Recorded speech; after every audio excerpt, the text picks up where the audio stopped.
Welcome to this special edition of the Marriage and Relationship Academy, hosted by GSW. This 3-day event offers insightful, practical, and pragmatic sessions dedicated to exploring all facets of marriage and relationships. These sessions are designed to provide you with the wisdom necessary to navigate and discern the realities of relationship from both a spiritual and horizontal perspective. You can anticipate gaining significant clarity regarding your unique marital and relationship journey. Join us and be blessed.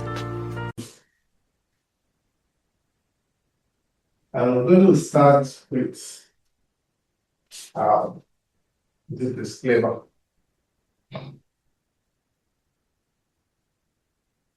There are certain things that we can never, ever get rid of in human reality. These are fringe issues.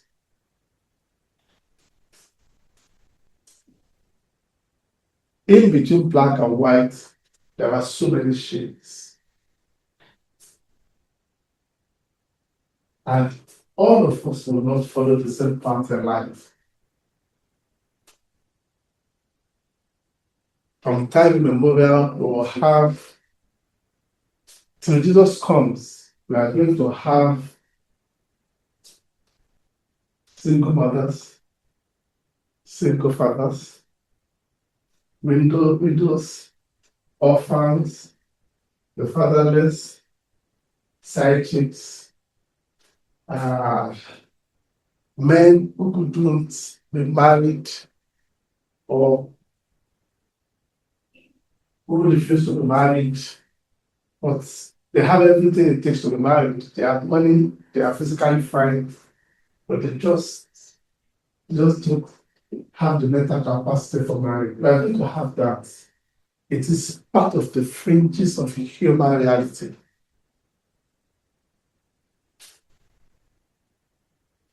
We are going to have those who will be in the normal line. That is normal. When I say normal here, that does not mean that the other parts are just mentioned that are abnormal. But societal expectations is that a man and a woman will be together and they'll be married. We'll have those who will be man who are married, who do have children. We are going to have them. It is not a question of, oh, the scripture says none shall be barren and all this. In Israel, the scripture says none shall be barren. There are people in Israel that are barren. So God's expectation is perfect. Man's reality is always so perfect. God has given us all this. We always seem somehow, not every one of us, some of us fall short. Some of us will do better than those ones, and some do better than those ones, and some will do quite so good.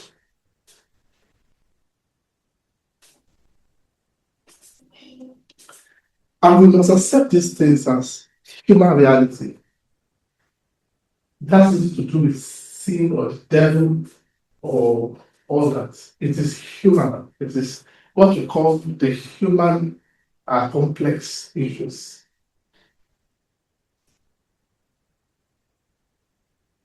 We must learn not to judge people by these things, thinking that because you have a husband and a child, it means your life is perfect, and that somebody who didn't have maybe a husband or who is a single parent or who is widowed, as if the person is subpar to you. That is not right.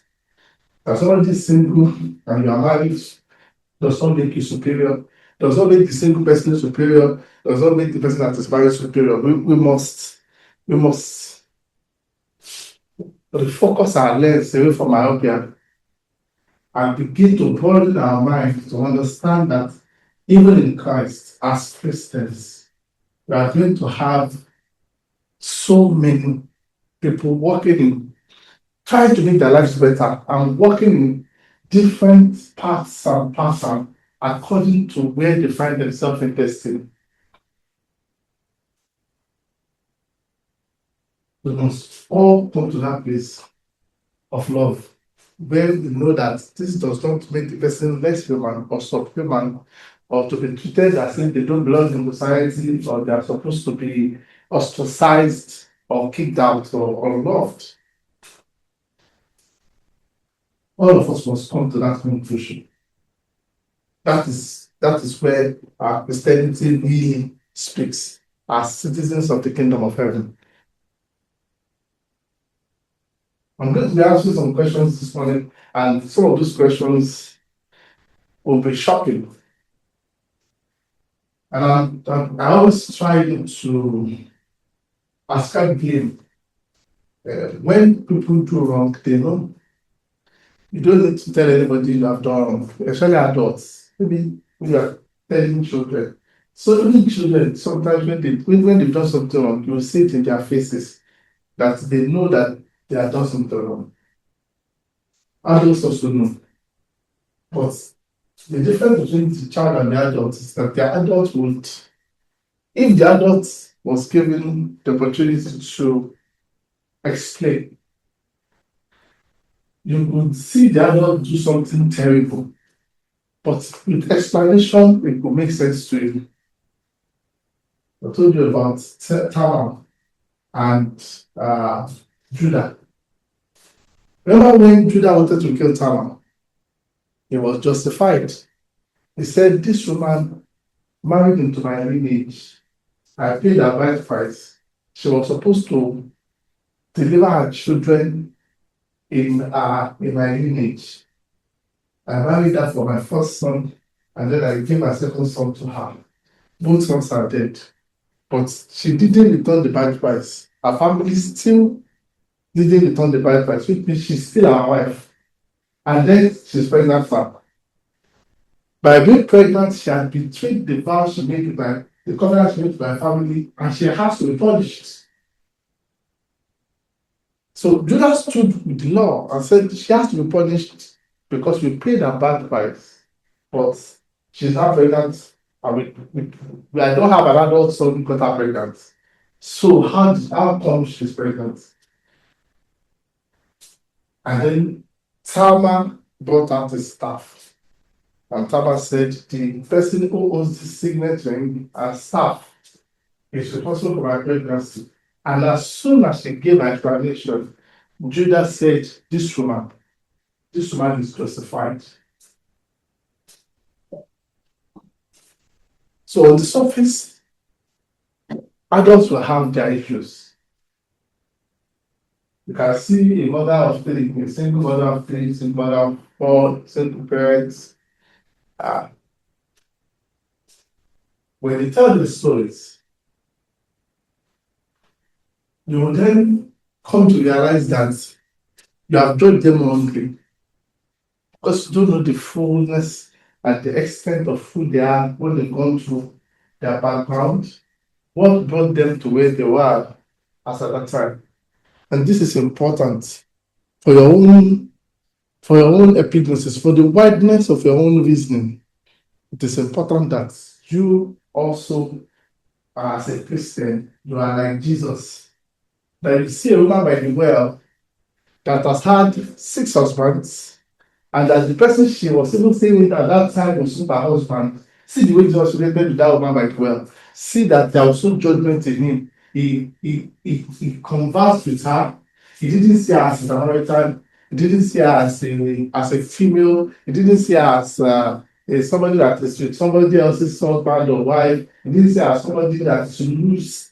He spoke with her and he brought out the gift of salvation to her and made an evangelist of her. If you would be like Jesus, the impact you will have as a Christian is far reaching, more than if you embrace the kind of Christianity that the world is practicing today, which is quite fragmented and fractured, and aim towards certain demographic of the society while condemning other demographics of the society. This is unacceptable as Christian standard. Now somebody will say, I mean, does that mean anything goes in this world? Anything has gone.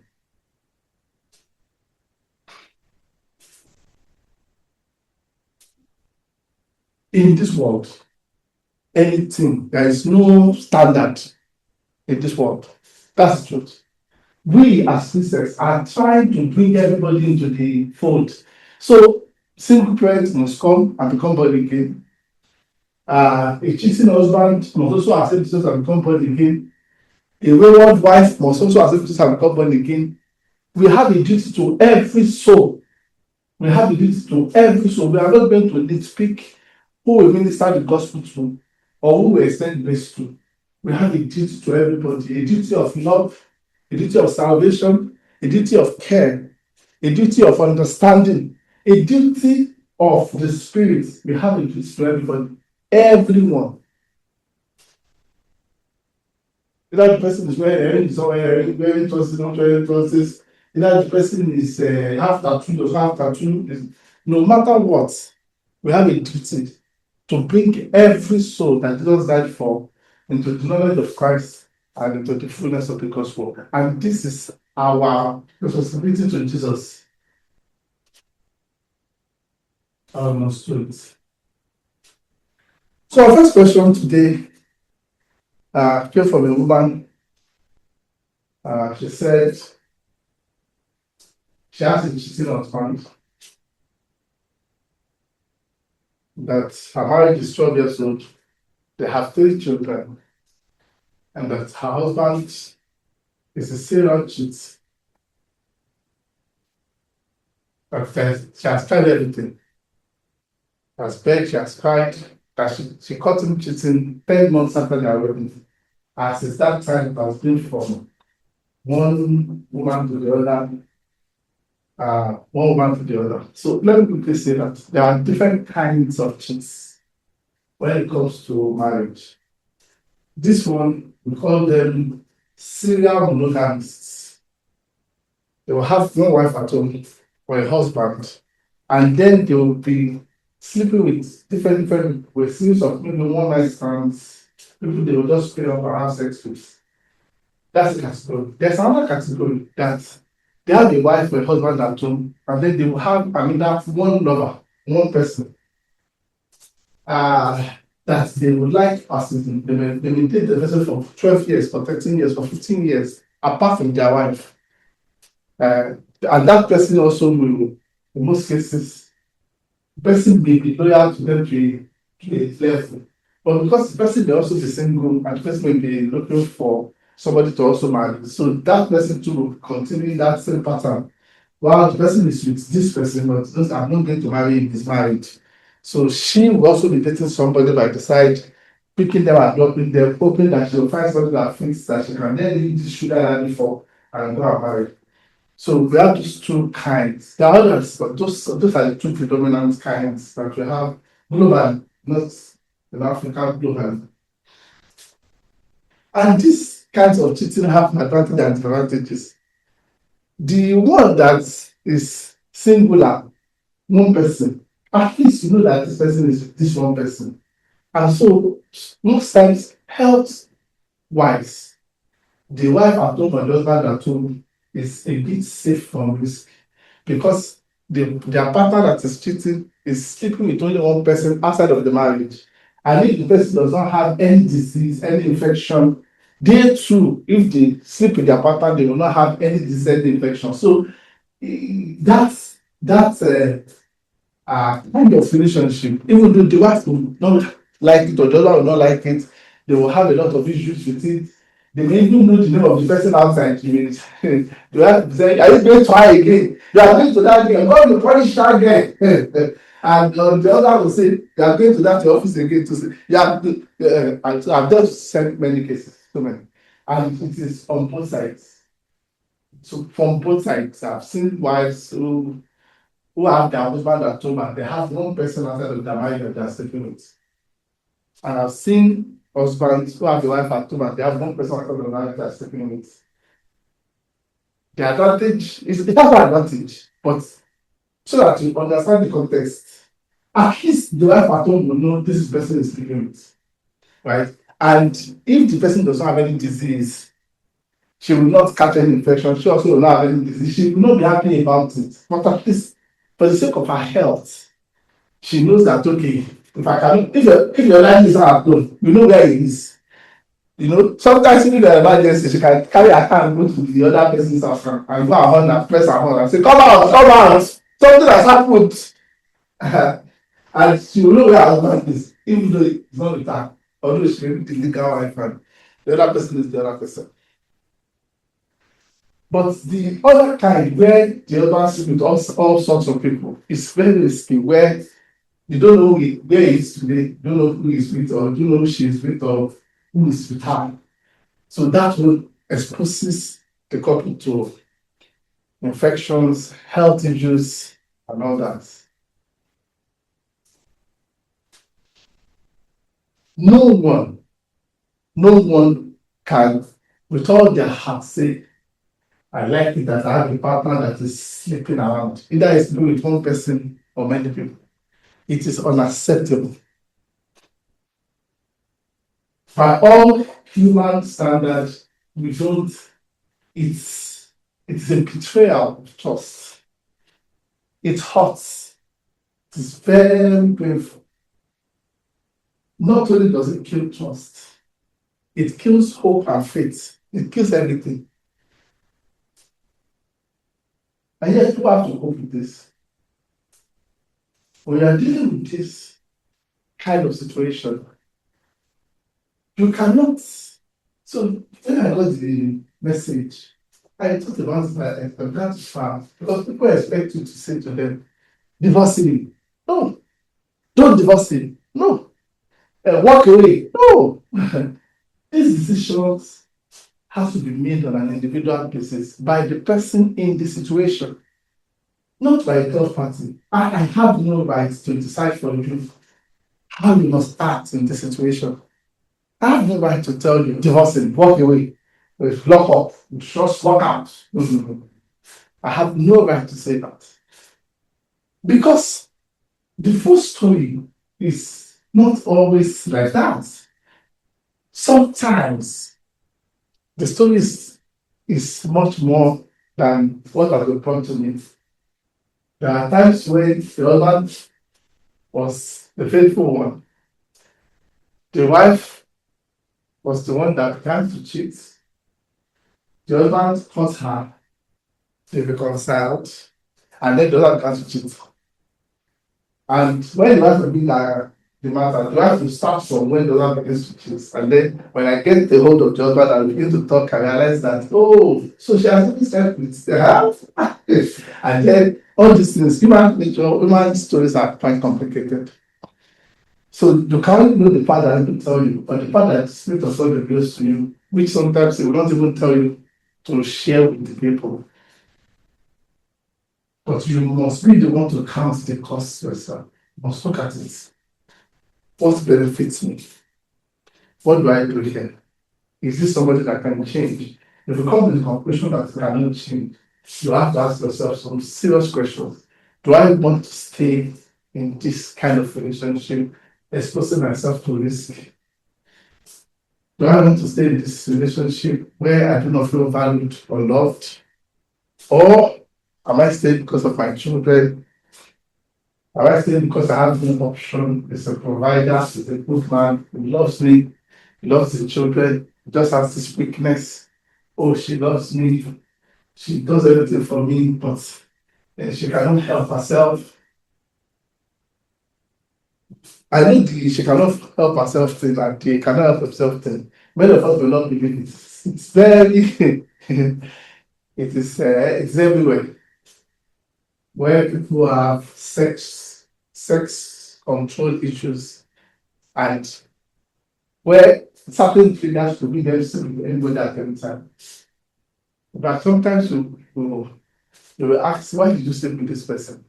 Because you will see that the person is beneath them. It's something when your wife is cheating or your husband is cheating and cheating with somebody that you can look at you can meet somewhere and you can say to other people that That's the person my husband is cheating with. People will say, no wonder your husband is cheating. That girl is very fine girl, seen it. Sometimes you see the person husband is cheating with you, like, for God's sake, what is wrong with him? Right? So it's not every time, just that there are some people who just can't control certain impulses. They have a weakness in certain areas that is not about the cheating, that is psychological. Sometimes it is mental. Sometimes it is just they just have an addiction issue, addiction to sex. And I've met a girl before, a lady, that she was raped at quite a young age, and the person that raped her held her wrist, held the wrist, the two wrists with a very strong death grip. From that time, and she was about 12, 13 at the time, from that time till when she met me, if she's talking to any guy, any man, if the man should accidentally hold her by the hand, by her wrist, she will just lose. She will not be, that fear will come upon her like PTSD. She will not be able to talk anymore. Once the person holds her wrist like this, she will just keep quiet. Wherever the person is, she don't follow the person. I'm telling you. And she after she has understood the person, she will then say it's demonic. I told her, I said, no, this is not demonic. This is a programming. This is I have to teach you how not to allow your past experiences to become the judgment in your reality now. Because it's a psychological trauma, this is a trauma effect. This is a trauma. This is not fast and pray, cast out demons. This is trauma. This is you responding to certain triggers of trauma in order to behave this way.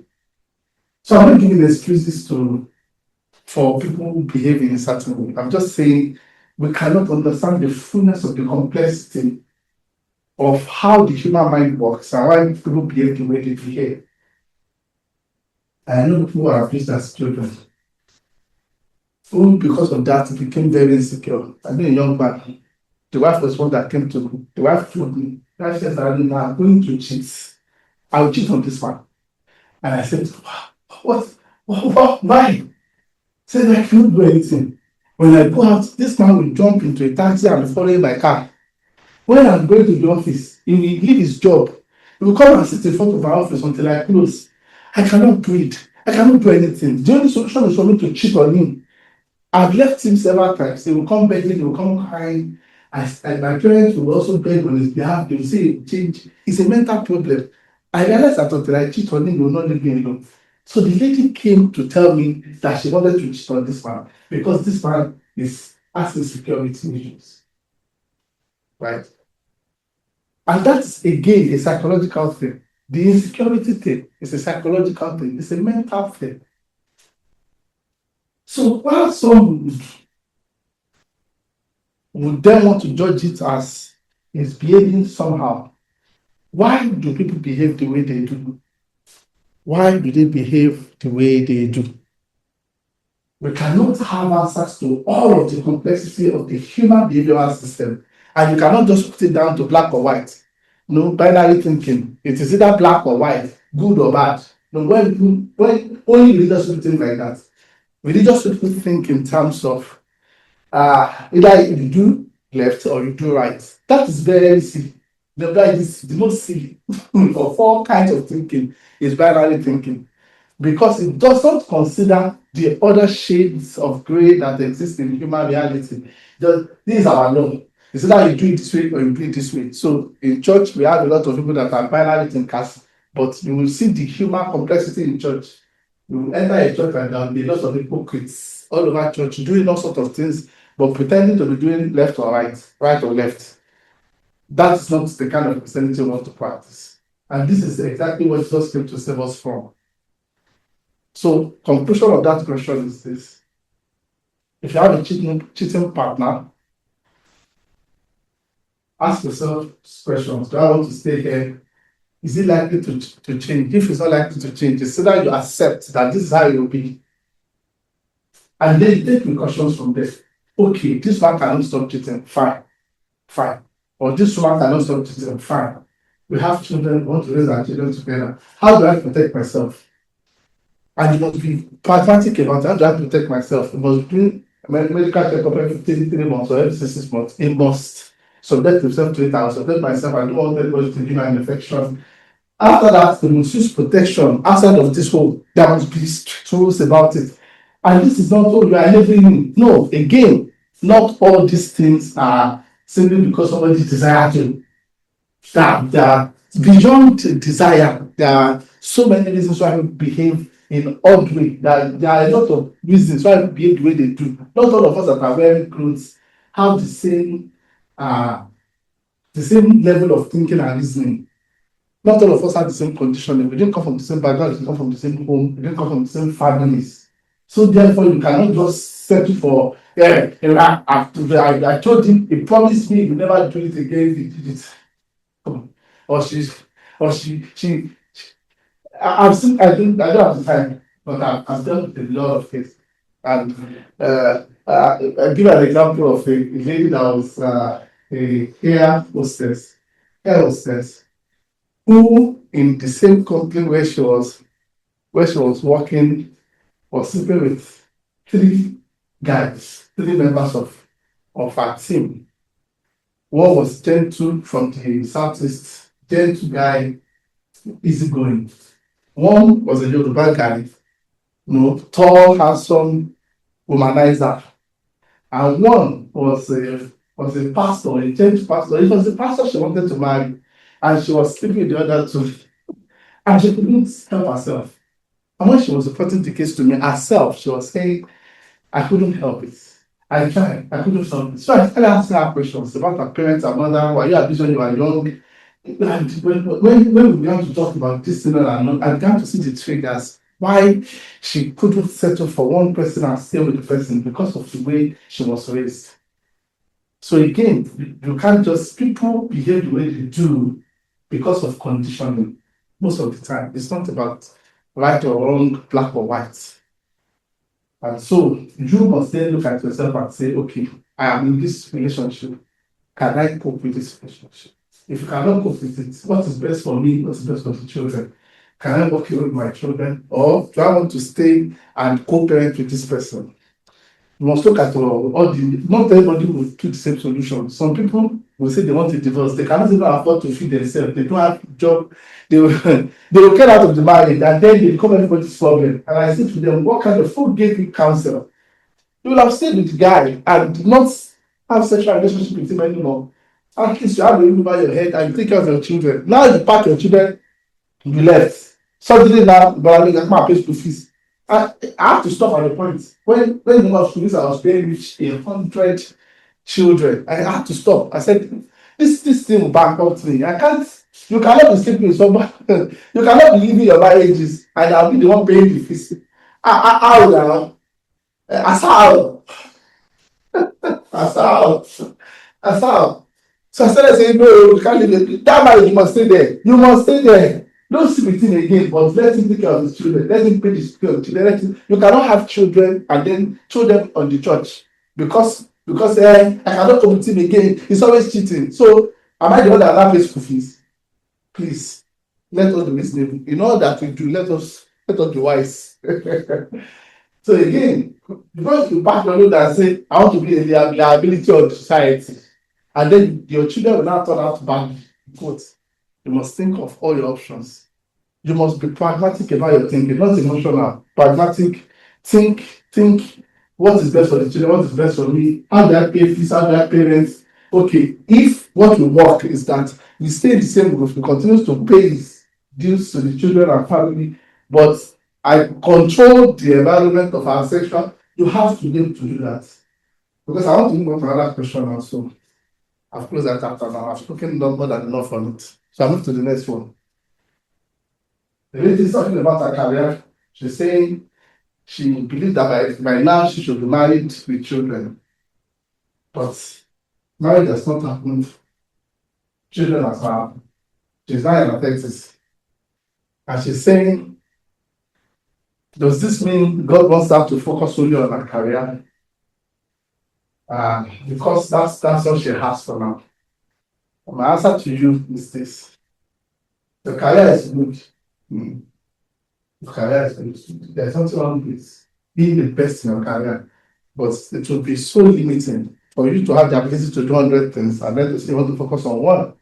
Typically, by now, if you are married, you have children, you still have your career. You can have a wife, have children, have your career, have a business, have a ministry, have a consultancy. You can do 10 things at once. Every time I look at people like certain people in the world, and the certain people in the kingdom, I look at all the religious leaders we have in Nigeria, for example, they will have a school, they will have university, they will have businesses, they have markets, they are still the head, they can head many things, right? And they are still living one life. Someone like Musk has maybe 4 or 5 businesses that are multi-billion-dollar businesses, and it's still one person. So some of us want to focus on one thing, one small thing, and not say that no, there's much more to you than that. So do other things. Husband will come, children will come. Learn to save, learn to invest, learn to make your career, not to become a bitter person because of delay. Be the best in your career. At the same time, it is while you are in that career that your husband will come, that the children will come. You shouldn't have to take one or the other.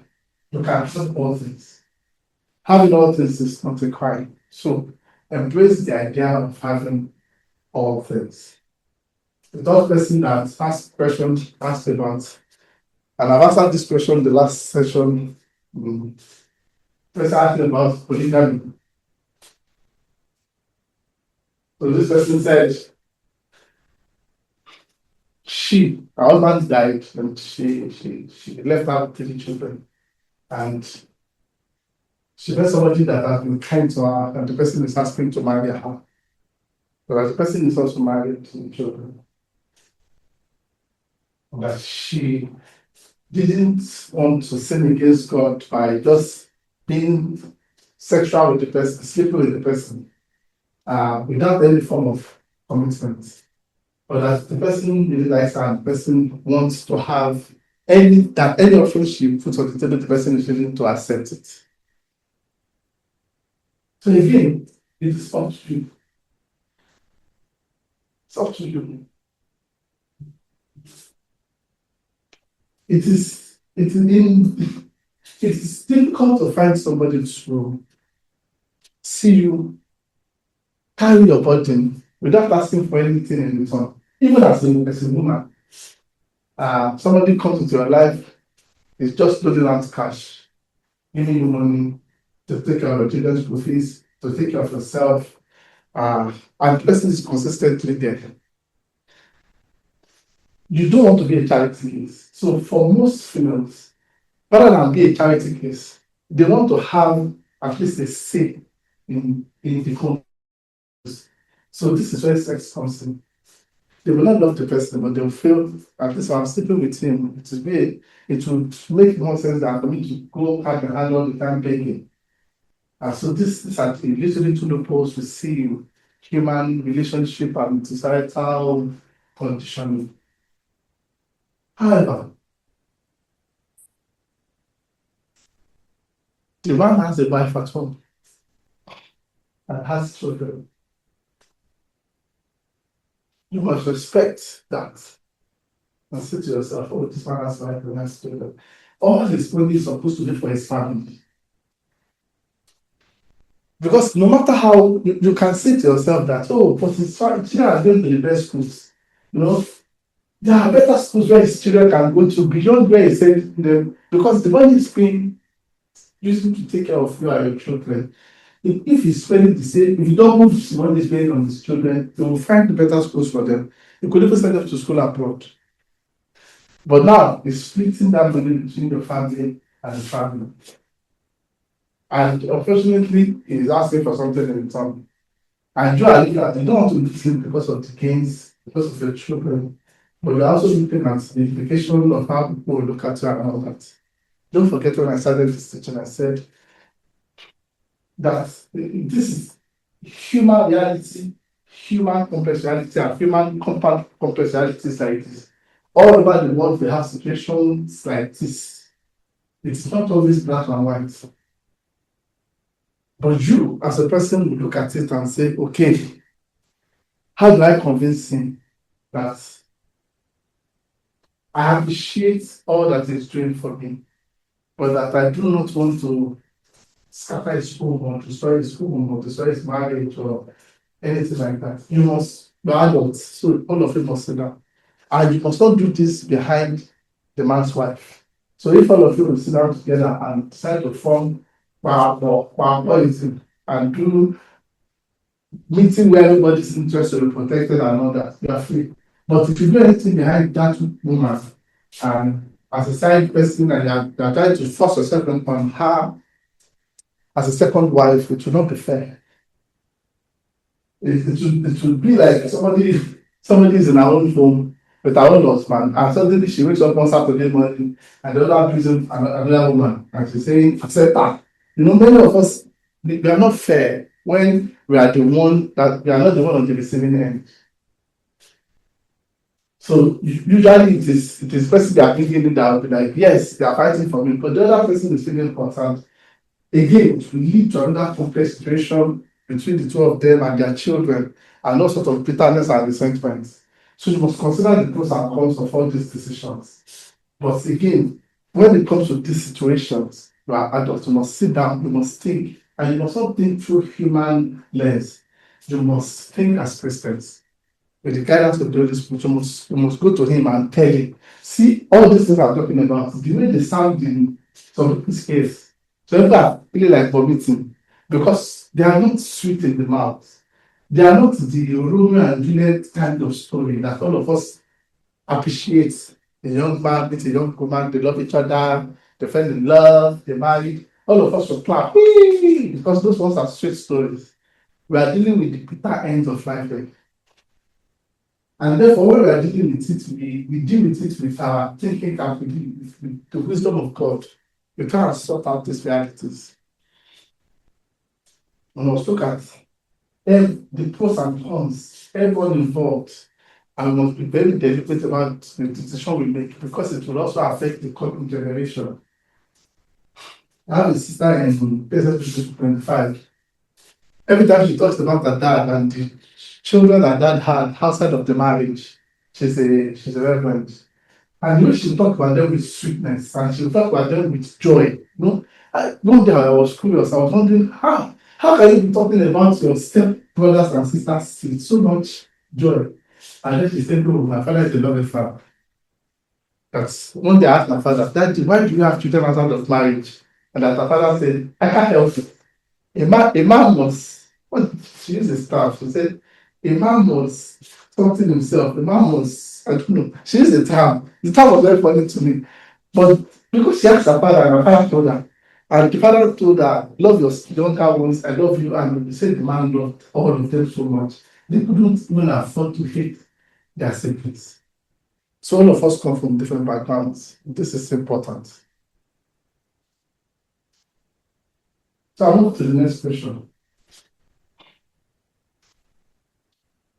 This person was that he married somebody that is 5 years older than her, than him. Both of them married as virgins. And this lady was 35 and he was 30 when they got married. Both of them were Christians, but they had very strict holiness doctrine. And after marriage, God blessed them with 3 children.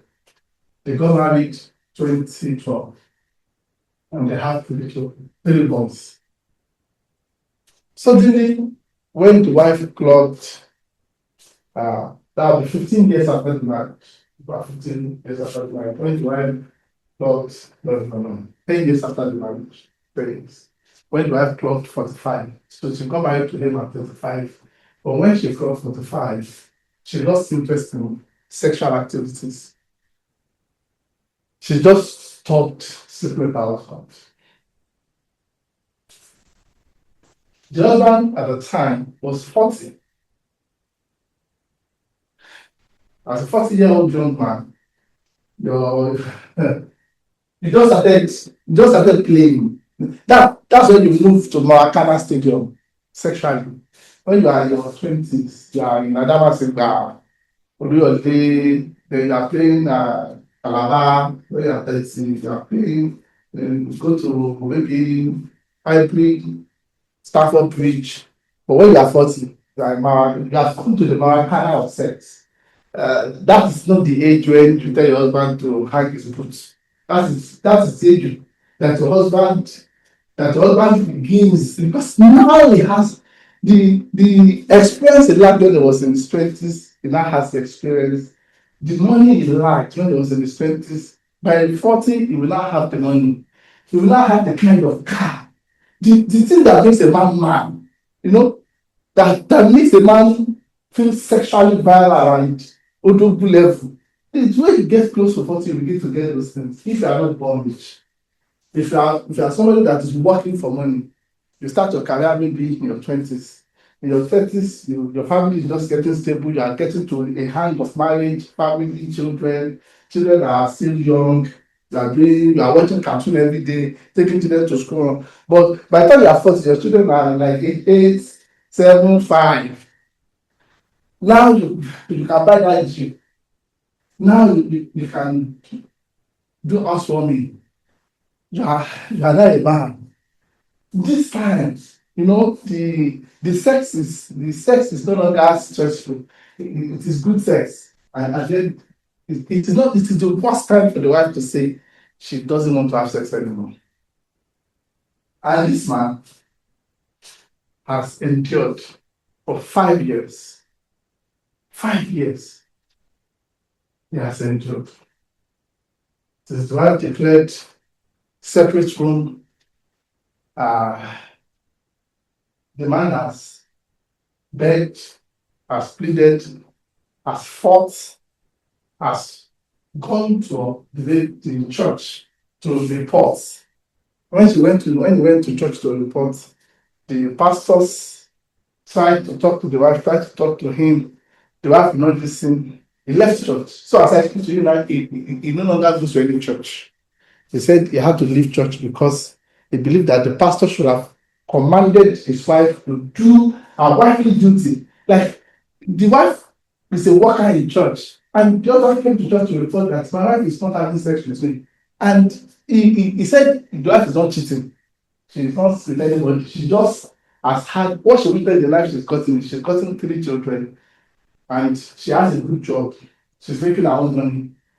And so she's no longer interested in husband. She just wants to raise her children. That's it. Every time she will talk to the wife will tell him that, see, go and get a girlfriend. That when he spoke last November, that the wife asked him, are you in love with anybody? That don't fall in love with anybody. Just find somebody to be sleeping with. And let us take care of our children together. I don't want to have sex anymore. And I was like, I don't want this kind of life. I have a wife at home. Why should I be sleeping with somebody outside of my marriage? I'm a Christian. And so now he has left church. He didn't know where to go. So he saw that we had a marriage issue that we are discussing. And then he wrote to me asking that, what should we do? What should we do? I said, okay, let me talk to your wife. So I reached out to the wife. And I spoke to the wife. I spoke with her as comrade to comrade. Because she's my comrade now. She's like, I spoke to her. I said, what is the issue? Is it that the sex was unsatisfactory when you are having sex? And I just like, no, this guy is been frustrated all the time. But we have children, let me just forget about it. She said, no. What is it? Is it menopause? No. Okay. What is it? I'm just done. I had a revelation. So she was taking it into spirituality. And I know some of you want to hear the spirituality aspect. It's a lie. It's not. God is not against a husband and a wife having sex. The devil, when you see the devil attack, is a lie. The devil is not attacking your sex life. The devil is not shooting arrow at your sex life. It's not the devil. So I said, what is the problem? Because when she wanted to bring process, I said, hey, you are talking to me. If you are talking to your religious pastors, you can be telling them all sorts of things that they will not be able to pray along with you. I don't run like that. I mean, I'm extremely spiritual. So I know spiritual things. You will not even be the one to tell me if it's a spiritual issue. This is not a spiritual issue. This is a you issue. This is a will, a matter of will. You married this guy when he was naive. Both of you were young and naive, but you are 35. You are more exposed. And suddenly now you are hanging him out to dry. That is not fair. What can we do here? So I asked her, this is negotiation. What can we do? How do we come out of this no grave? Your husband cannot continue like this. You cannot tell him at 40 that you really want to dictate to him that he should go outside the marriage to go and look for a woman. Papa, if he wanted to step out of the marriage, he would have said that since. It is his right. Even if you think he's faithful to you, he could have been cheating. He didn't do anything like that. We know the kind of world we live in, and we know that successful people do not need to speak much English. Not in Africa, not in Nigeria. If it is abroad, maybe you put in a bit of effort. But in Nigeria, a successful person, all you have to do is buy a car, park it. That's what, dress well, park it, find a place. Just go to I don't want to talk, just go to some places, park your car, sit down close. They will come with hi, this is my number. Call me, call me, call me. You will not say a word. I said, so if this man has been faithful to you and he's still crying that this is my marriage, this is my home, I don't want to, you have to then find a solution to this problem. It was a big battle because she had really made up her mind that for her, sex has become nothing. So she said she would be willing to resume sexual duties in her marriage. She would be willing to resume sexual duties, but that I should give her a week to reprogram her mind. A week.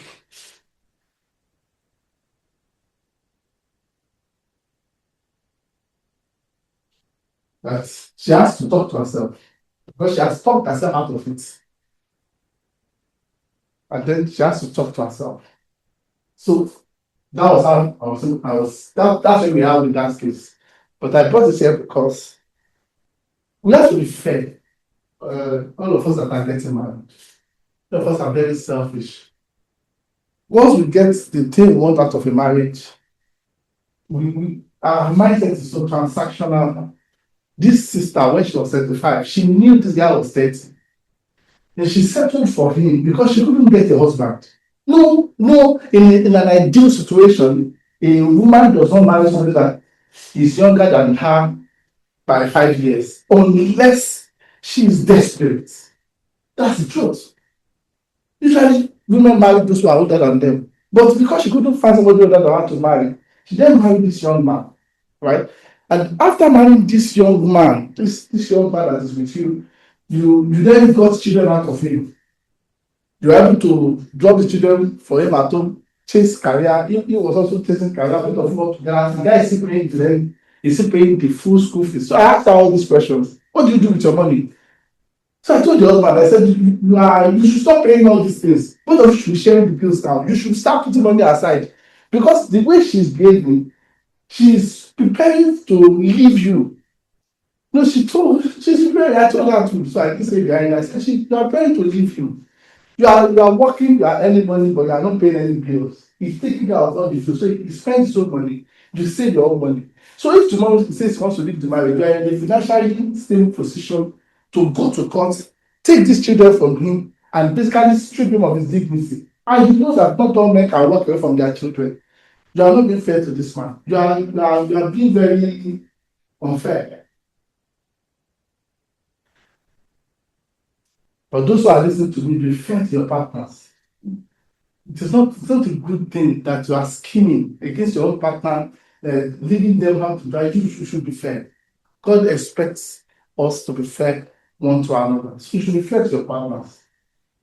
You've gotten everything you want. So now, suddenly, it doesn't matter again. He can do whatever. No, no, no. Please, if somebody has been with you, through thick and thin, don't repay the person with by being unfair. Don't bring such a don't be a pain to the person.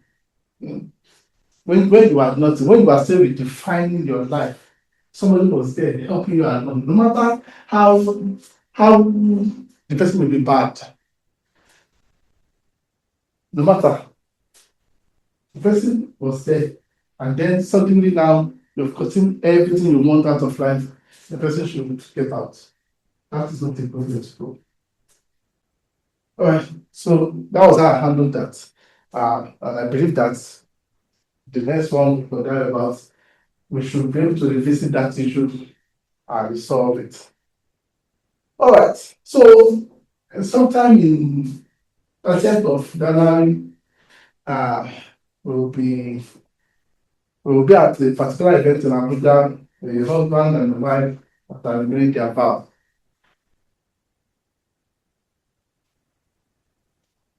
And I was bringing this up also because it's an issue that many of us do not pay attention to. There's something we call the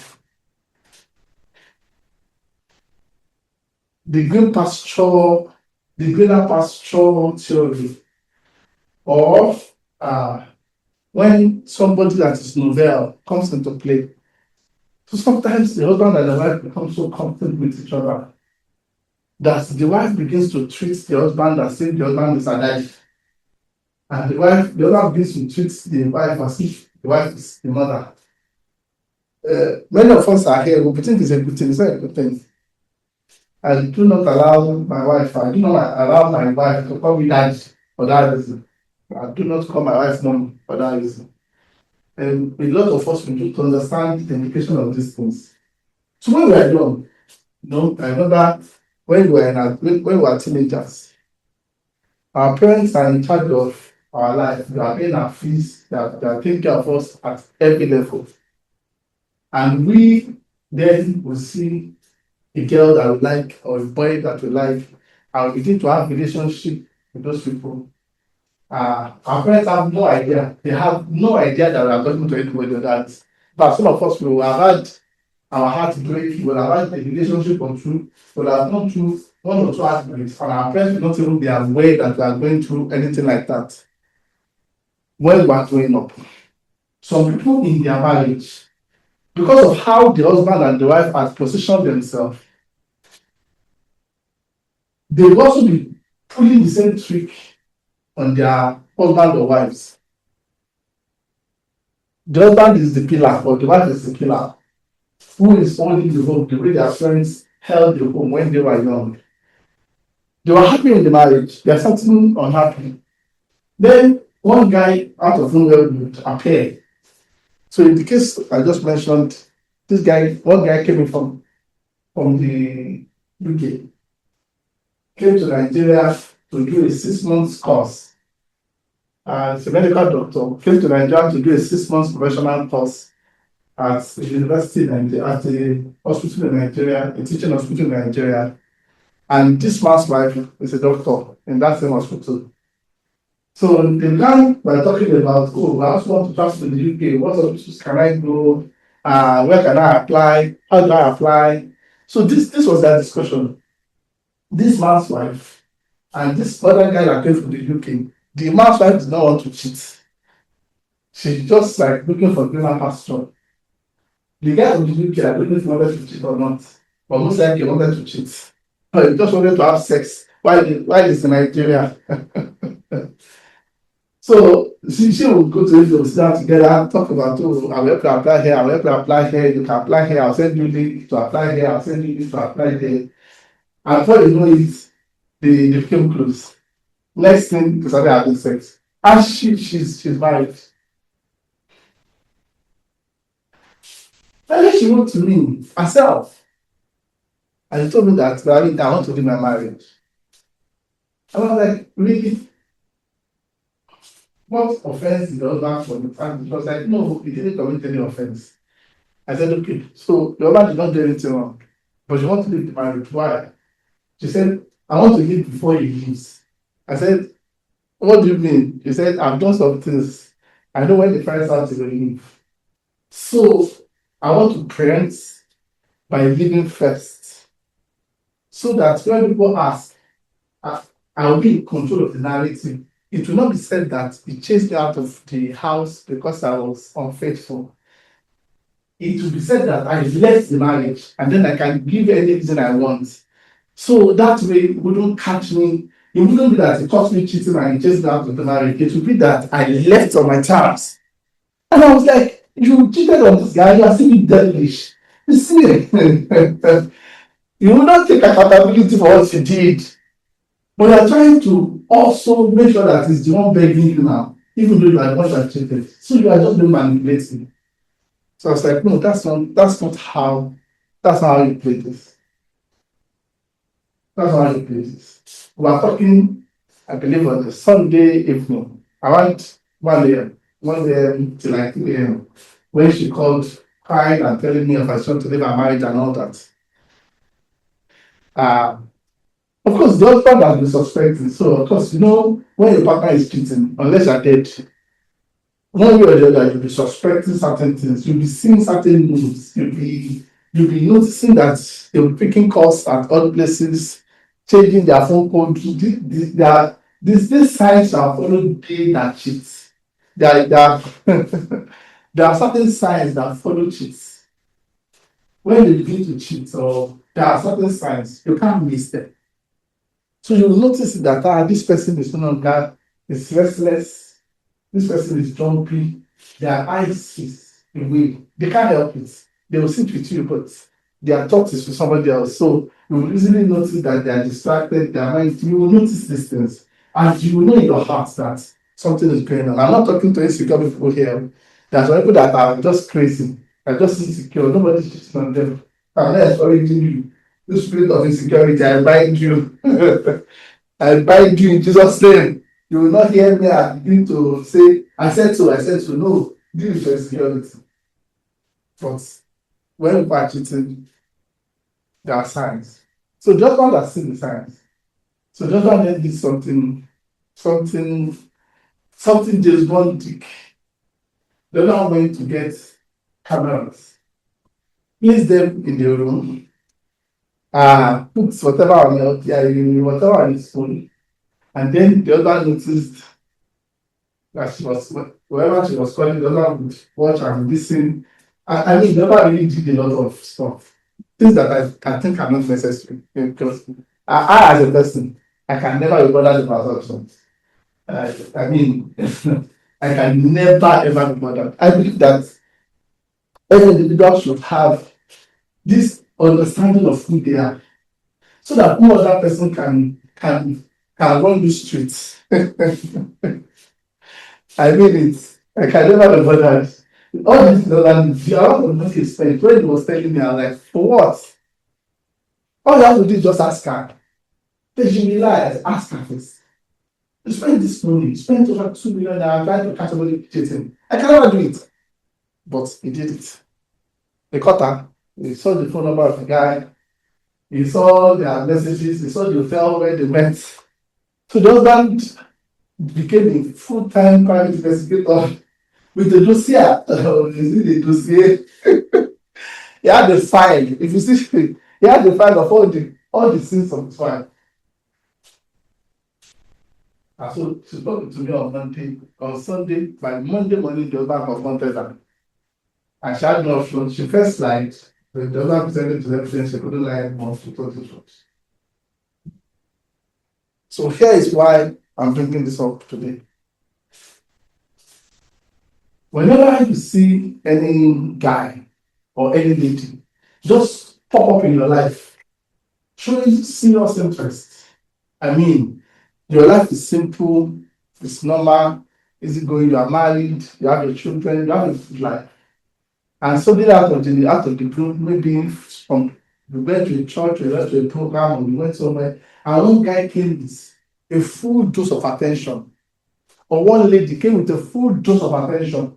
This is just attention from you on your phone. Hi, how are you? What are you doing? Engaging me in the chat. trying to talk to you, trying to find out what are you eating, are you good, where can you see? Oh, there's this movie. I want to. Whenever you see that, person is not your friend. Person wants to sleep with you.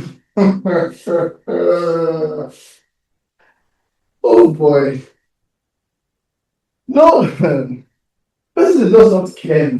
No, don't say there's something there. It's just harmless flirtation. It's not true. It's not true. Person wants to sleep with you. Person has seen you do out. Either you are doing your food or does not matter. No, these things I talk about, there are things I've also personally experienced. So when you say, men are, think I don't be laughing. I say, men are what?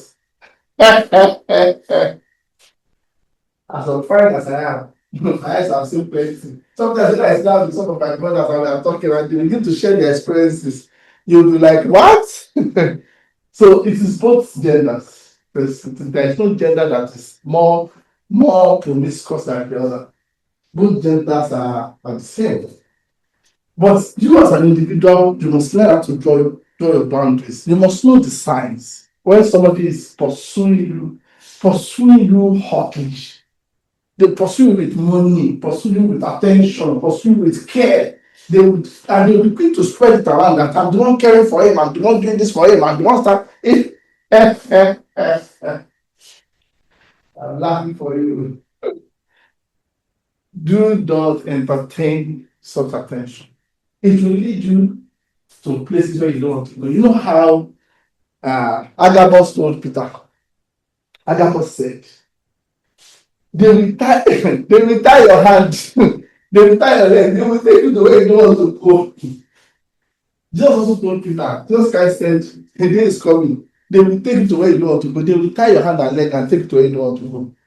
That is what will happen. Once you entertain such attention, you start entertaining that attention, you are going to get into trouble.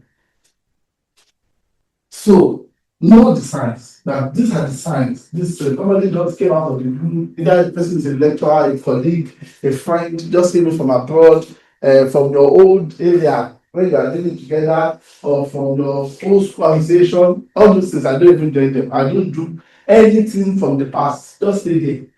God has called you past for one reason, that you will stay in the past. Let me just continue from here and go forward. Because the past has so many loose ends in the past, so many loose ends that you may be tempted to want to close. Unnecessary loose ends. You must work on them. Then you go to money. Somebody sent in a question about, okay, Baringa, they are saying that we should not build men. But how do we know that the man has the capacity to take care of us? That men lie. Some men will say their father owns a stadium. Some men will say that they have a business. Some men will say they have this, they have that. And then when you begin to date them, you find out that you are the one that is spending the money, and they will have fun with story after story after story after story. So how do you know that somebody can even show you money that is in their proof of fund account? That somebody can say, do you know what I have account? I have 20 million. The person will show you 20 million, but 20 million is actually money for proof of fund that is not really their money. That maybe they borrow to somewhere. And you as a baby girl now, you're thinking, say action, let me rest. Then you notice that out of the little you have, the one that is spent. That so how do we know? They are saying, how do we know their capacity and their truthful and all that? And when I saw the question, I was like, am I addressing Christians or unbelievers? Many of us do not understand the difference between the different kinds of affection that we display in different kinds of relationships.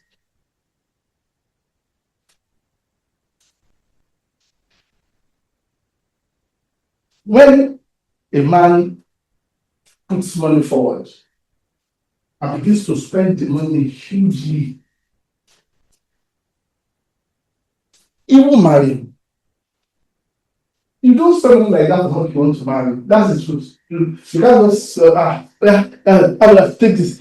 What's your need? Yeah, send me. Clear my table cards. Clear.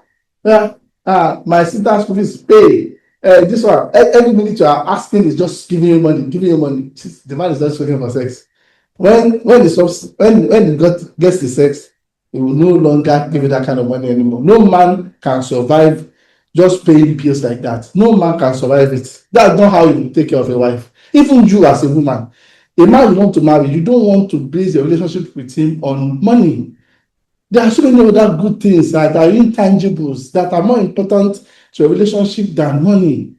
So when you make money the emphasis, then you cannot make also marriage an emphasis. If you make money the emphasis, marriage cannot be the end result. If I'm spending money, I'm not looking to marry you. I cannot marry a man that is costing me 500,000 a day. Every day you call me, you're asking for 250K, 150K, 280K, 150K. Today, tomorrow, Monday, Tuesday, Wednesday, Thursday, Friday, Saturday. I will not marry you. When my mom give back to correct boy. Hey, my mother is a correct woman, and she raised me well. Do you think that all the gains I have in my life, I'm going to be giving it to you to marry you? So when I marry you, how much will I be giving you? So I cannot live like that. So I cannot marry you. That's the truth. You cannot be bringing me bills. I'm paying bills, and then I'm saying, let's go and meet your parents. I want to. I will not. I will not. I will cut my losses. So therefore, you must take away this emphasis on money. Don't be like that. When you have a relationship, take care of you. Be able to take care of you.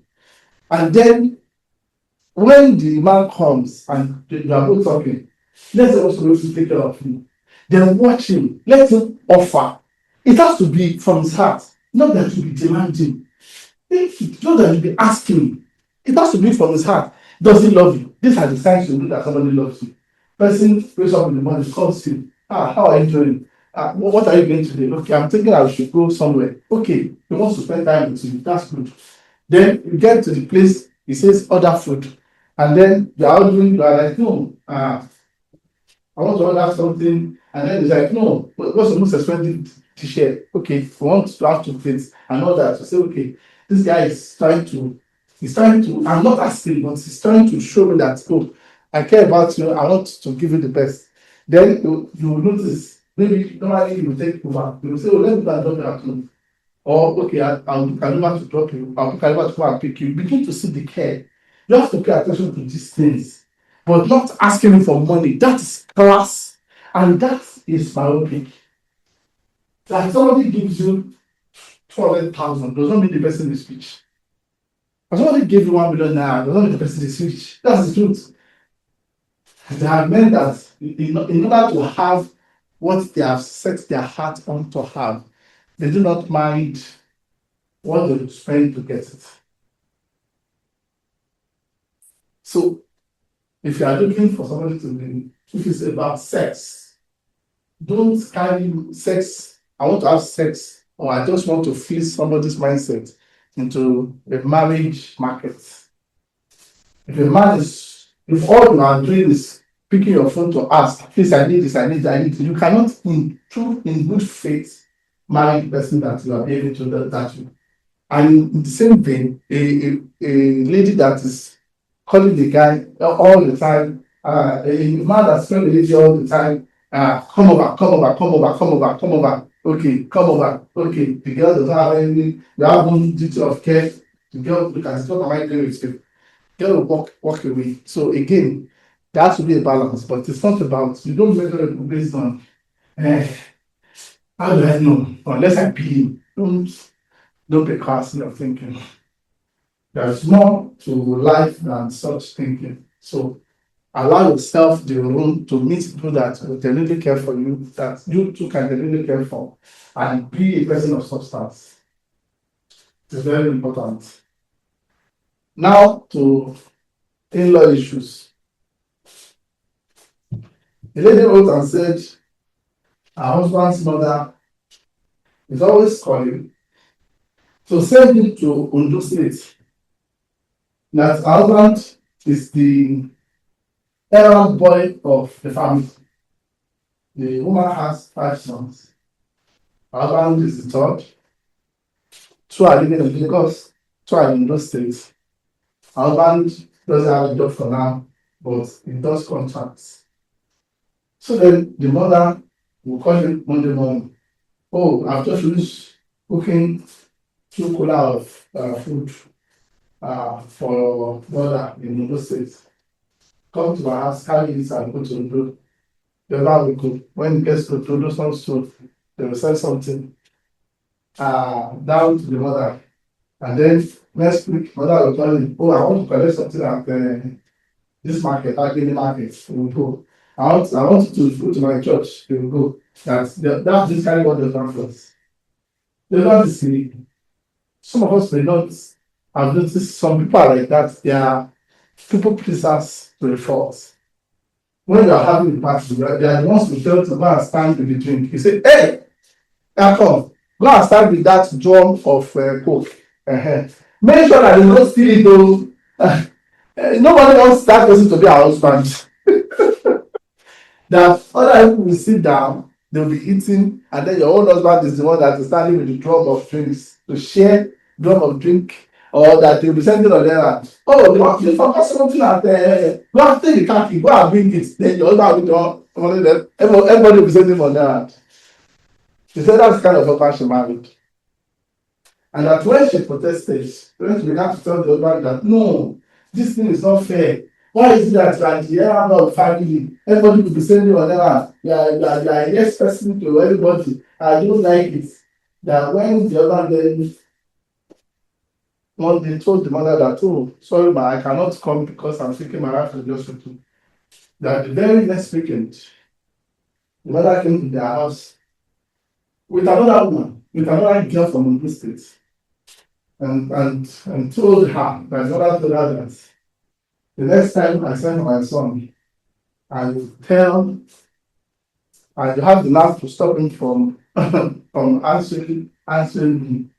That girl, I will bring her in and I will throw you out. So she then put to me saying, what should she do?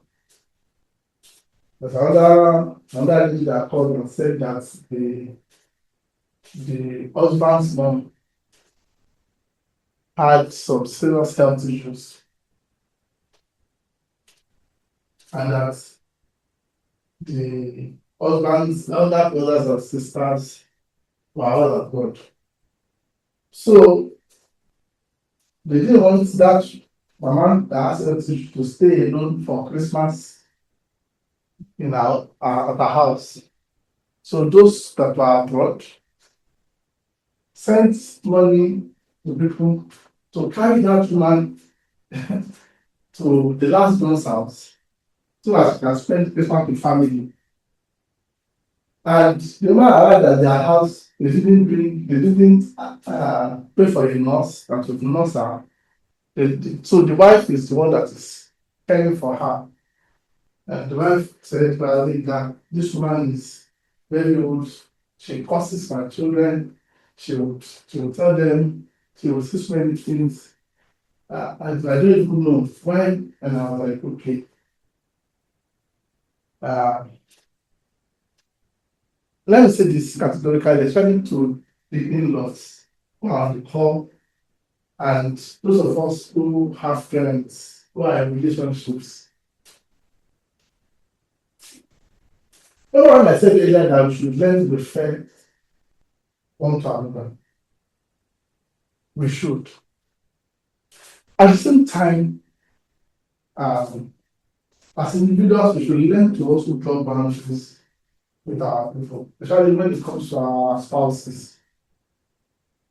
Your wife or your husband should not be somebody that is without our own agency or its own agency in your life when it comes to your parents. It is very important that parents respect the spouse of their children and that the spouse of their children respects parents. It's important that we draw boundaries. It's important that if you have a domineering mother-in-law or a domineering father-in-law, I know a father-in-law that the the first wife is dead, and the first wife had five children from him. All the children are grown up now. Three of them are in the US, two are in the UK. Second wife is with him, has three children. The children are in their 20s. When the ones abroad, when they give birth to a child, this man will insist that he will be the one to go and do a uncle. They will insist that they must send him tickets. He wants to come to the UK or to the US to come and take care of baby. And the children know that at his age, if he comes, they really want to take care of him. He cannot take care of baby. What does he know that he will do? It was maybe 76, 77. And then one begin to cost them. I was the one that sent you to school. I sent you to the UK when you were just 17. I paid in dollars, I paid in pounds. Now it's time for you to, you are getting now, it's time for you to bring somebody abroad. You are now bringing your husband's mother. Or you are bringing your older, so she has another daughter, he has another daughter in Nigeria, who is not abroad. So those ones sometimes they will pay for that, for the staff to come and help them. So you are bringing your older sister. Parents should not behave this way. I have a very golden rule regarding this. The Africans have this thing, and I think some part of some South Americans also have it. This relationship with their brothers, with their grandmas, with their mothers, in which rather than allow their grandmothers to enjoy both Christmas, live their life to the fullest, and enjoy being on God's heart. Their grandmother will raise generation 1, then raise generation 2, then raise generation 3. And they will use the woman until the woman is spent. She would, when they are pregnant and bring her in, she will not show their baby to. This idea is common with poor societies. You should not allow it to affect your reality.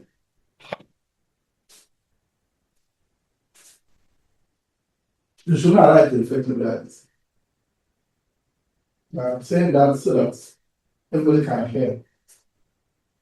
It is good to support our children when they have babies, to love them.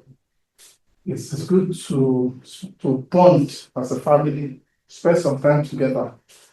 But don't live the life of your children for them. Don't make your children inadequate. Don't spoon feed them.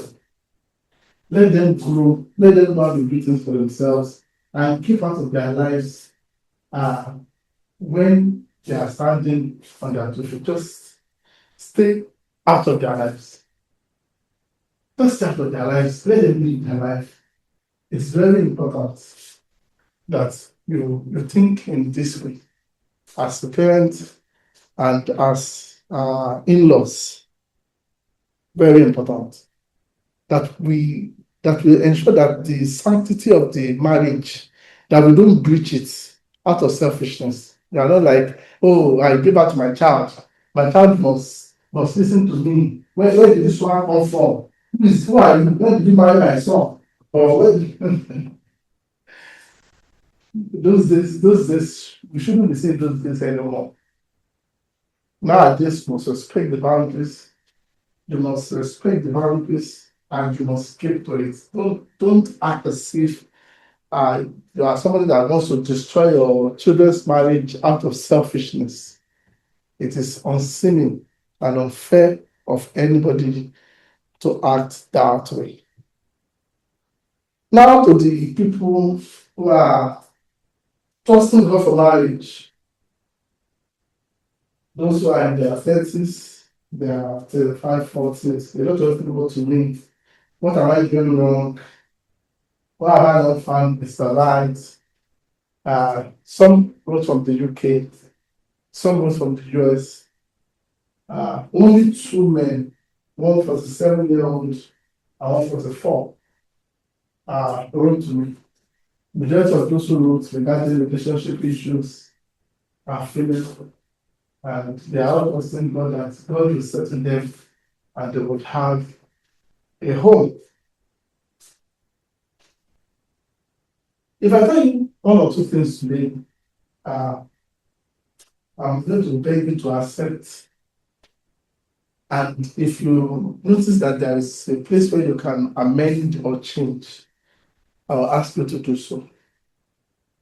It is not everybody again Christian that is fit for marriage. There's a difference between desiring to marry and being fit for marriage.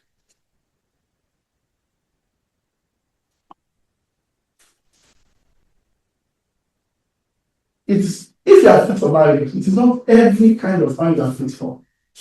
There are some people when you meet them, you know, no, I cannot cope with this person. I'm not fit for this person. You know it.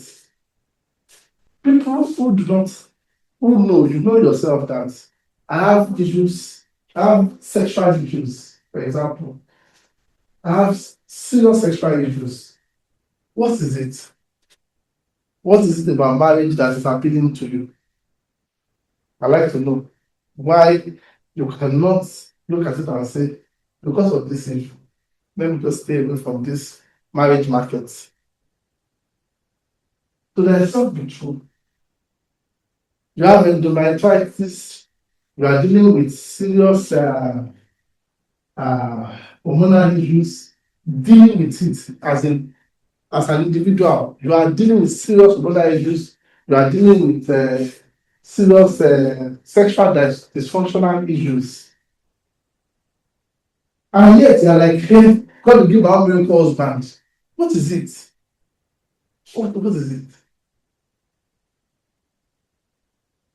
What is it? What is it about being unhappy that you don't understand? What is it about being unhappy that you don't understand? Do you want to be unhappy?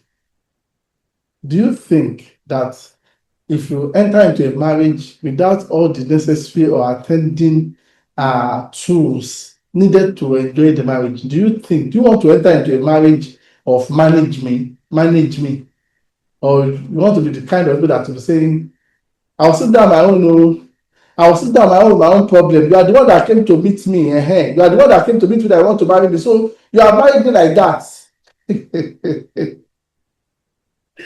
I'm telling you. So I've seen people say things in this life. A friend of mine went to the university together. I was at his wedding. The father gave me my first writing contract years back. Very good friend of mine. He recently bought a house because I challenged him. He wanted to rent the first house I rented in Lagos. This guy went back there to go and rent it. And then he called me and he said, you can't believe something. I said, what is it? You know, the house where you are living in K2? I said, yes. I just rent the place now. I want to rent the place. I said, what do you mean? You are now 40 something. Go and buy a house, my friend. If you rent the house, I will come and meet you, I will beat you up. Go and buy a house and own a house. You are old enough to own a house. So by the grace of God, a few weeks later, he bought a house. Do you know his wife that he married? The girl did not tell him that she had a bad abortion and that they had to remove her womb. Again, what manner of unhappiness do you want to have? If you marry somebody under false pretenses, you will never be happy in the marriage. Like deliberately walking into delusion or self-deceit and telling yourself it's okay, I will cope. That makes no sense to me. So this guy, they tried having children, they couldn't. Then she told him, let's try IVF. They did IVF 6 times. The 7th time, a doctor was the one that called this guy aside and said to him, your wife did not tell you the truth. I say how much you are spending. She does not have a womb. So you can do surrogacy. You can do other things. But she does not have a womb. And this guy was like, no. How can she not have a womb? This is not like a mistake. This guy had a surgery, had it removed, and she kept mute.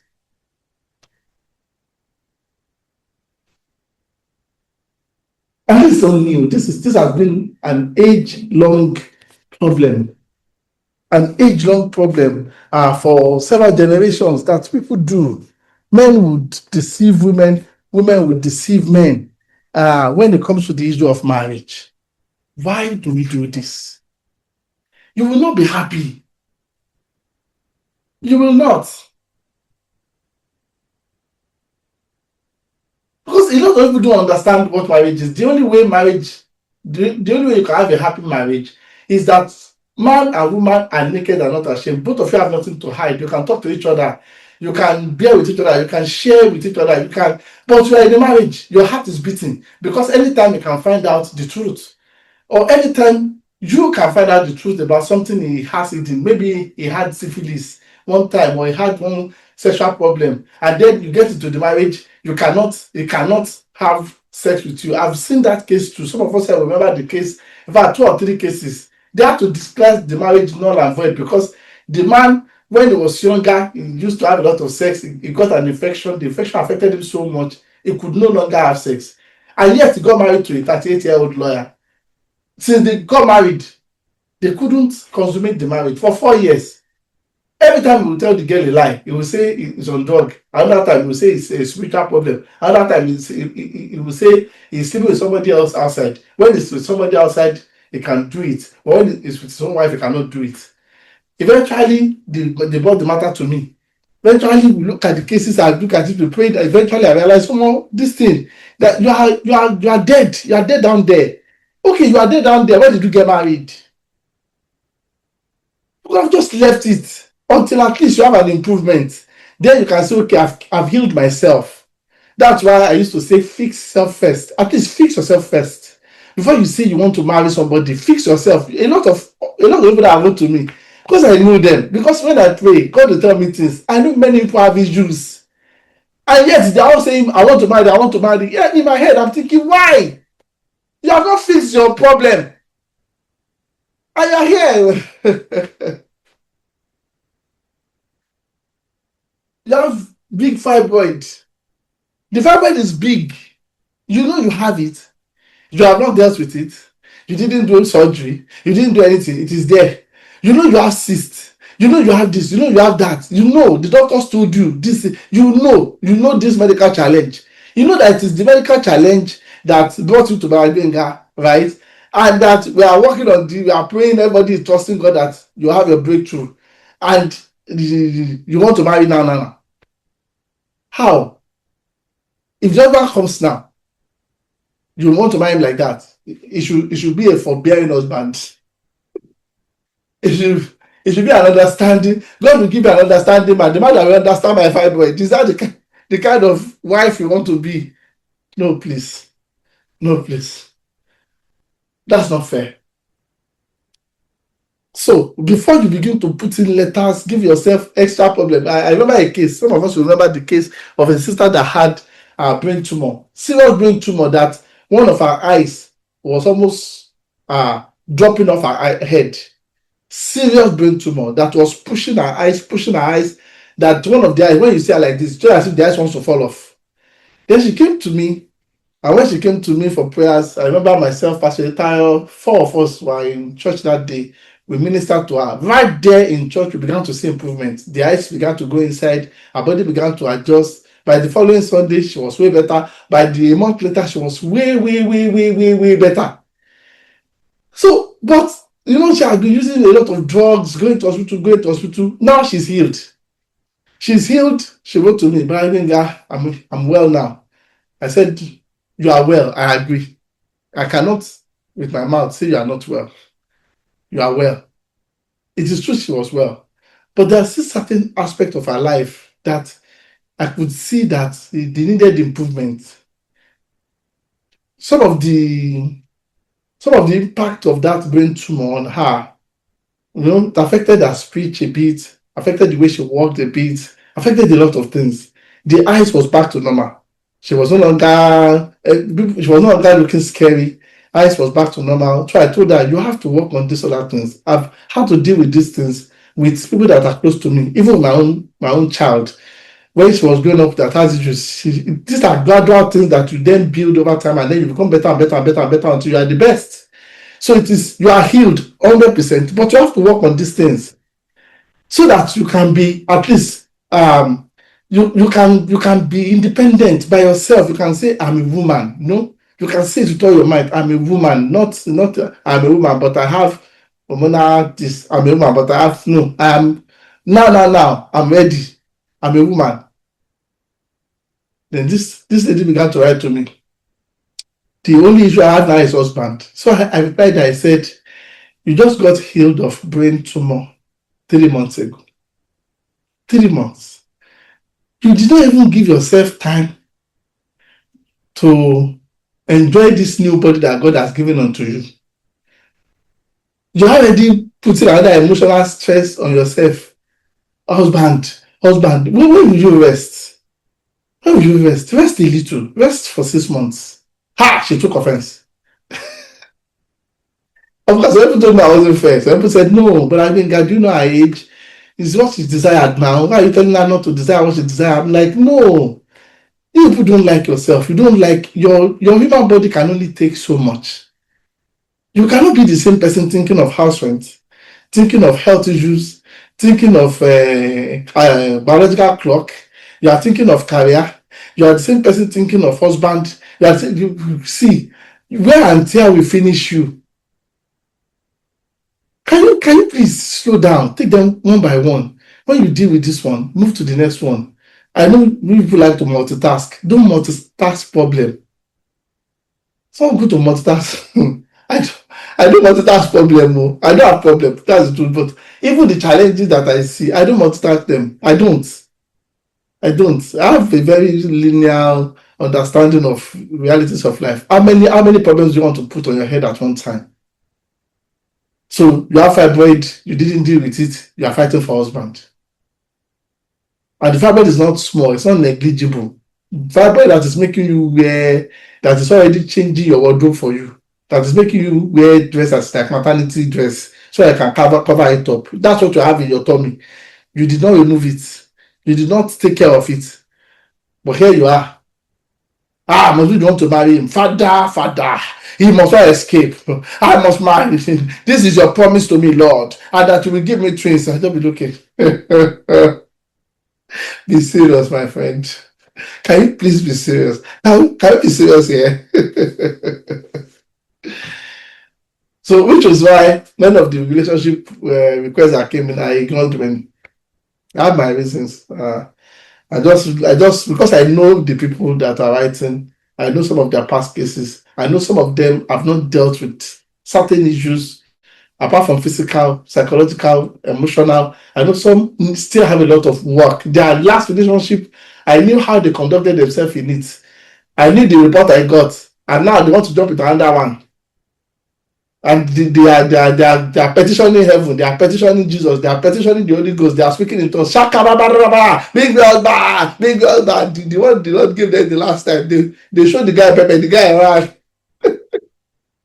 You have to fix yourself. You have to fix yourself. I'm telling you the truth. As your brother, as your teacher, I'm telling you the truth. Rather than make it external, an external issue, can you internalize it and take care of it? When you have character defects, can you take care of it? When you have, a sister reached out to me, I was just laughing.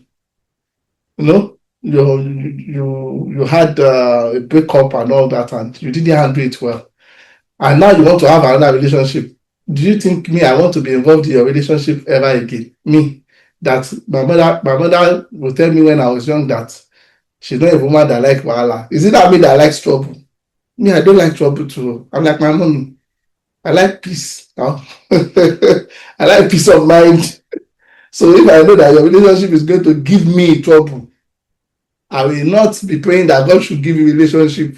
I will be praying that when God will give you a relationship, it will be far from me, far, so that I can sleep with my two eyes closed. All right.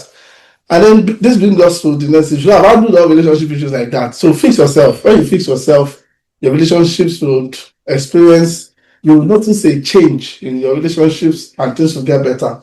That is, you must fix yourself. You must fix yourself. So we've talked about that, we talked about money.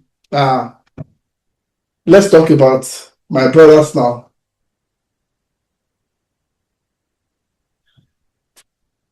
So I got a report from many sisters about the men, the eligible bachelors among us, and that they say, oh, the men are not very, is it forthcoming, or they prefer to be single, sort of. When I speak with the men, the men, the men are cool. Let me say it that way. They are not very eager to commit to relationships like during our own time. During our own time, all of us, the men, seem to be in a hurry to get married and move on.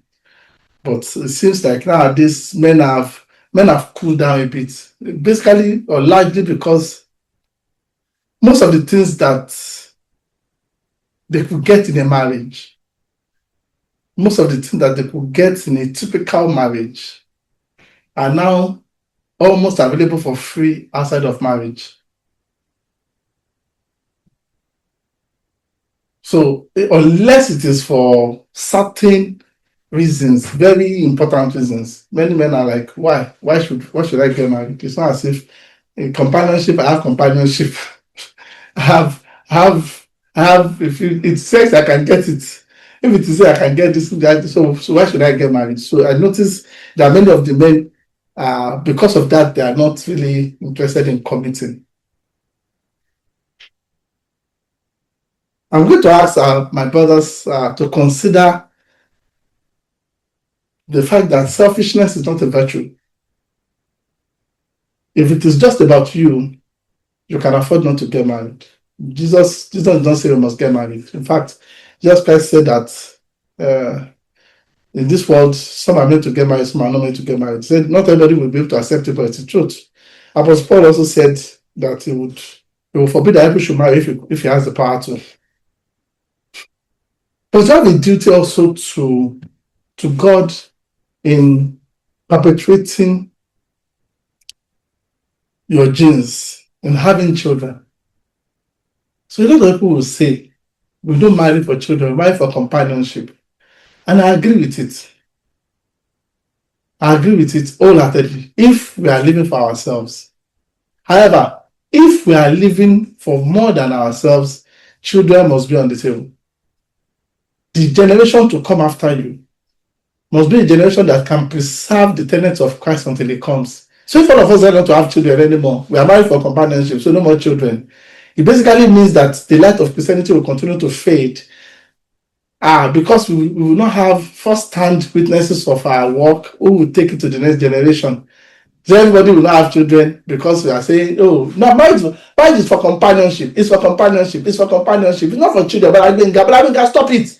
Marriage is not for companionship. It's for companionship, not for children. So if everybody believes that and everybody acts that way, and nobody has children, you think we'll get to heaven just to clap for us? You think you get to heaven, you will collect crown of soul winning. You want to collect crown of soul winning? Yeah, go and collect it now. Go and collect crown of soul winning when you lost the whole generation.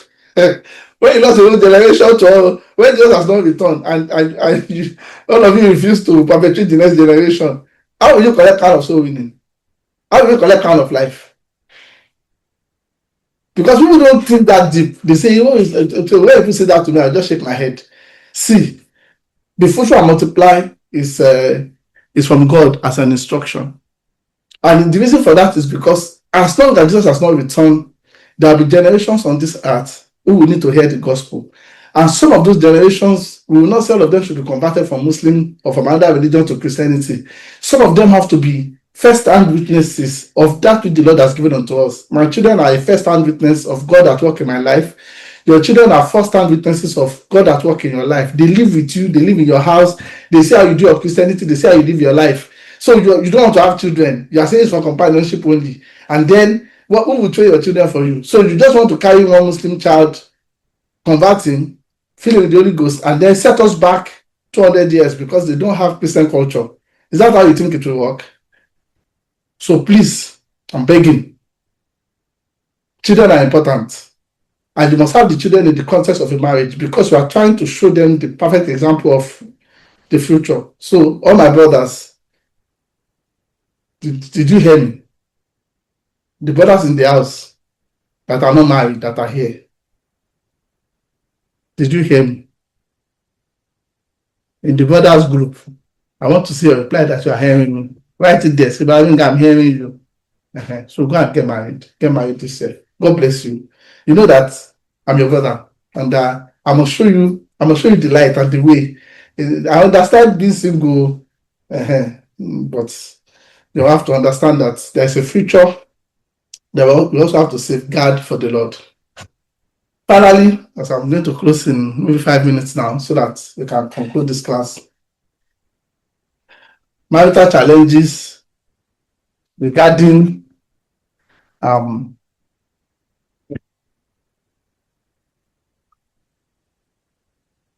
homekeeping. Let me put it that way. Homekeeping. So, husband and wife must have an understanding between the two of them of how their family will run. This understanding must be deliberate. The husband and the wife. The wife must not, wife must not say, the way my husband's way cannot be my way. If I want certain things done in a certain way, that's how I want them. Doesn't make me rigid, doesn't make me fastidious, makes me me. Let me say that again. I am me. I'm JSW for a reason. This is how I like my eggs. This is how I like my eggs. I like my eggs. I don't want omelets. I don't want all those ones that will scramble and you put all those pepper, and I don't want that one. I want the one that is flat like this, that you can throw it to the fry pan, it will turn, to now come back on it, and then that's how I like my eggs. You cannot marry me and then say, this is how my daddy eats his egg. I'm not your daddy. And I'm not you. I'm me. You must learn how I like my things. I must also learn how you like your things. If I say I want my things done by 4 p.m., this is how I want to have my lunch. Can you please oblige me? It's not so hard to be a wife.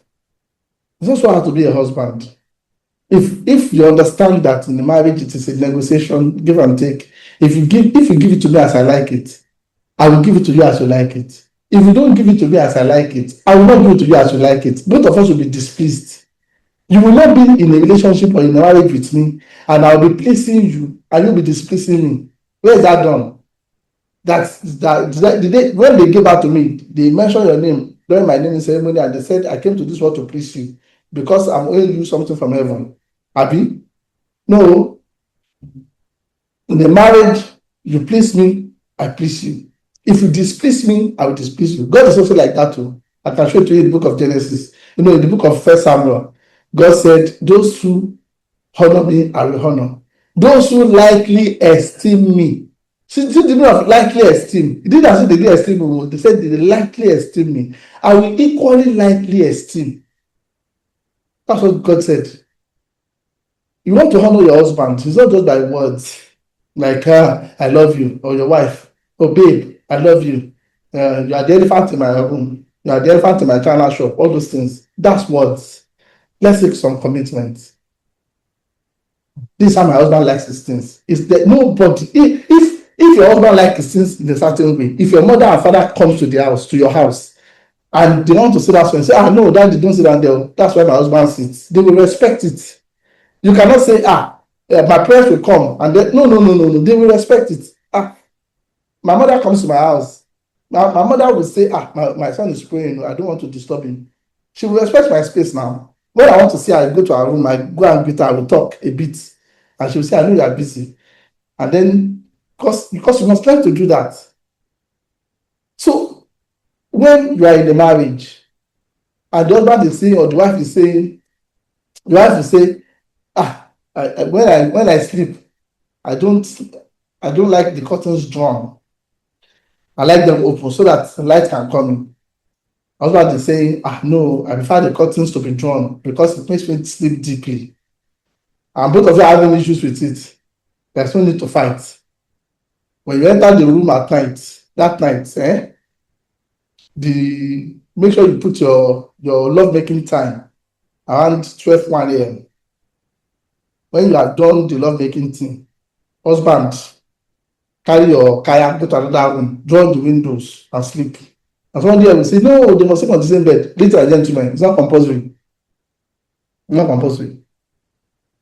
When you have fundamental issues like that, where one will not be able to sleep, one will be sleeping, they will just hate each other. They will have resentment. You must have sense and not behave like poor people that are living in one bedroom.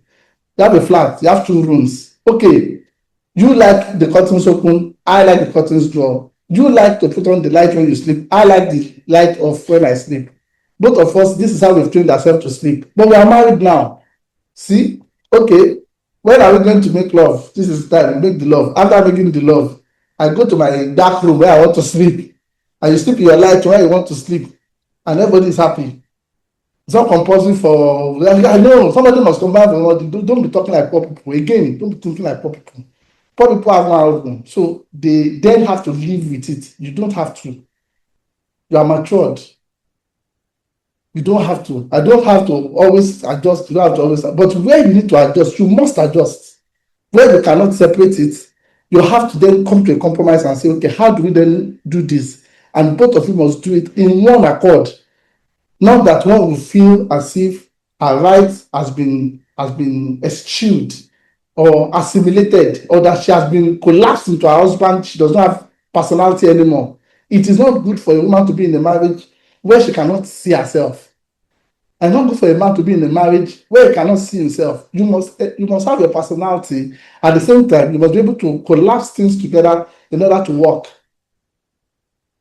So don't have all these lingering issues, all these little issues. I've given you instructions. These are I like my things. Men are so simple. Sometimes it makes me want to cry. The simplicity of men. And I'm saying it as a man, but men are simple. Men are simple. If they say these are, if wants to give them what they want like that, they are fine. But it is just to say, no, why must you have it that way? Why can't you have it my way? Just men are simple. And that is why marriages last, because men are not so complicated. Except those who are cheating. Those ones too are simple. They are just simple in a foolish way. They too are simple. Everybody can know their weakness, like Samson, and that's not fair. But most men, they are very simple beings. Sit down there, this is how I want my thing, this is how I want my thing. If you take my Bible, don't do, I scatter things a lot. My wife organize things a lot. That's fine. When she organizes, I'll say, no. Scatter is the way you met it. She'll say, no, I'll say, oh my God. Because in that disorder, I find order. The way my brain works.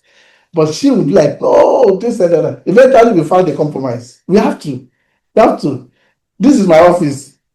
Leave it. Don't come there. Don't come and clear anything. When you come to my office, when I'm praying, just come sit down, read, do other things and go. Leave my office. Let me be scattering my office. See the bedroom. Be putting it in order. Order the bedroom. I will not come and scatter the bedroom. But let me scatter my office. My office. Let me scatter it. It is how I like things done.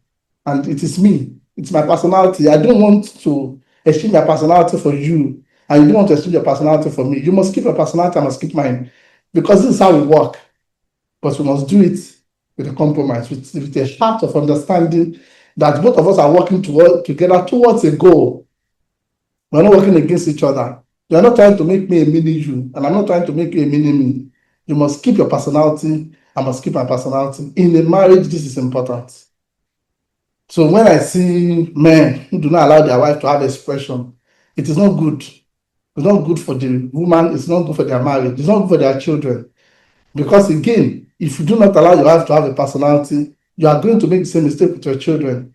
And then you are going to raise children that will be unsure of themselves or their lives. They must have their personality. Your duty is to groom it and ensure that the rough edges are straightened. That's your primary duty.